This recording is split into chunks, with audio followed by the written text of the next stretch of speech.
Why don't fish ever starve? Hey, it's a weird question, right? That was my first reaction too, like, come on, how can they not? But the more I thought about it, the more it actually made sense. Now, I can't keep fish myself. I'm allergic to seafood. Yeah, don't ask me why that means I can't keep fish. Just imagine the guilt of accidentally killing one and not even being able to eat it. Huge waste. But my grandpa? Oh, he was all in on fish tanks when I was a kid.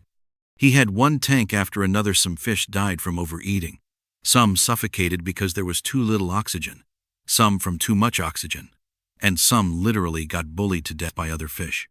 I swear, under his loving care, those fish had more creative death scenarios than a horror movie. His fish tank was basically a Hunger Games arena, but you know what? Not once did any of them starve. Never. So what's the secret? Welcome to another episode of Let's Look at It from a Different Angle. If a machine keeps running even though it's barely getting any fuel, it must be incredibly efficient, right?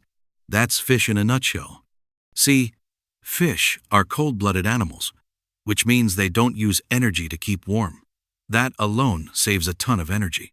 For us humans, most of the calories we consume go into maintaining our internal body temperature.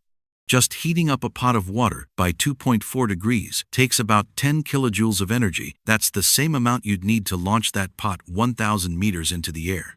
That's how intense heating is. And we do it constantly.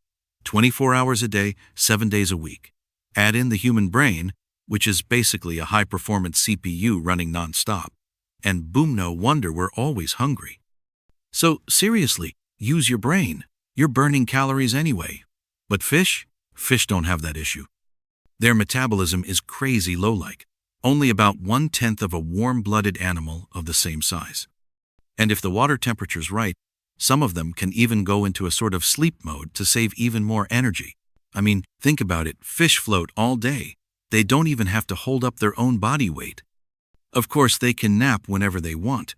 That's also why they can survive on the tiny amounts of oxygen dissolved in water. That stuff's scarce, but fish don't need much. It's not like they're out here doing cardio. And you want to talk about appetite? Let's talk feed conversion rate. For pigs, you need to feed them 3 pounds of food to get 1 pound of meat.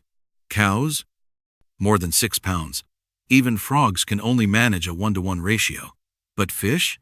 Fish sometimes beat the game. 0.9 pounds of feed turns into 1.2 pounds of meat. Physics? Broken. Just kidding, it's because they snack on stuff in the water. Algae, microorganisms, whatever floats by. So even if you don't feed them, they'll probably be fine. So yeah, fish are energy efficient, eat whatever's around, barely move, and don't even support their own weight. If a fish starved, that would be the miracle. Meanwhile, here I am, burning energy like a furnace and still gaining weight. Maybe my body temperature's just too high. I should go to northern Canada and let the cold balance out my appetite. Honestly, just thinking about standing in the snow and losing weight makes me want to smile in my sleep.